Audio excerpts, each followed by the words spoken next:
They've seized almost all of the Sunni Arab areas of Iraq.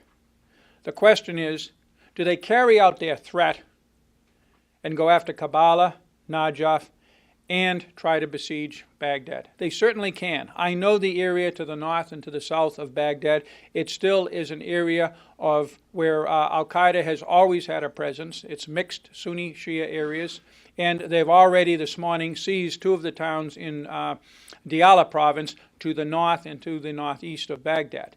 So they could pretty much cut it off from Salman Pak to the north, to the southeast, all the way around towards Baquba to the northeast. That's the most important thing, because if they do decide to stay in the Sunni areas, then we're going to have a classic counterinsurgency.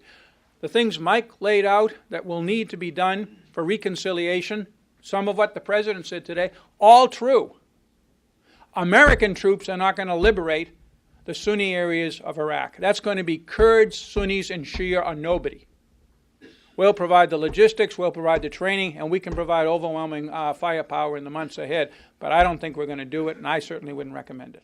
If ISIL is pushing towards Baghdad, the president is faced with a very different situation, given, as Michael said, we've got a large contingent of Americans right in the middle of this thing, and given what can happen to Baghdad and how the other actors, the other 5 actors, play. The first of them is the government, the Iraqi army, which is not entirely but largely composed of Shia ground soldiers, and some of the Shia militias that are also in this mix.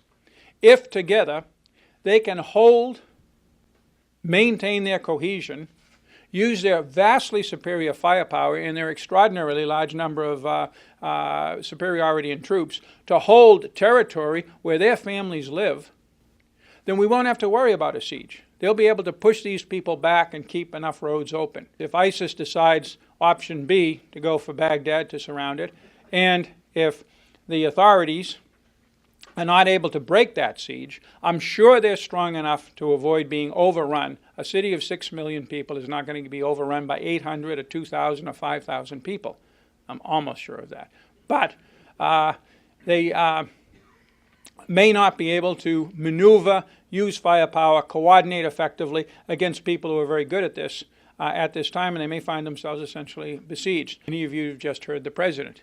It's a somewhat mixed message at this point.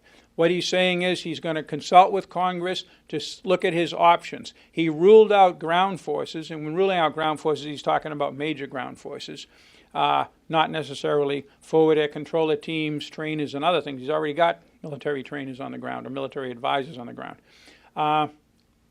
He didn't rule out airstrikes, but he didn't rule it in either. What he said was, I can't do anything militarily without a political process. If ISIS stays in Sunni Arab Iraq, that's a totally intelligent, acceptable, and smart way to move forward, because all he can do is provide the aerial firepower for somebody's ground forces, and if that somebody's ground forces don't show up for the fight, there's no sense us dropping bombs on people. But if ISIS is moving south, if we're facing either a siege of Baghdad and almost certainly the Iranians coming in a big way, we have to act quickly. If what he's saying is essentially, I'm going to leverage my decision to use force to get the best possible political deal, that's smart politics, that's smart diplomacy, and more power to him. But if, having tried for 4 years in Iraq or outside of Iraq to get exactly this kind of reconciliation and political deal and failed miserably, if what he's telling us is until that happens, the planes will stay on the aircraft carriers in their fields, and ISIS is moving forward, then other actors are going to shape Iraq and they're going to shape the Middle East.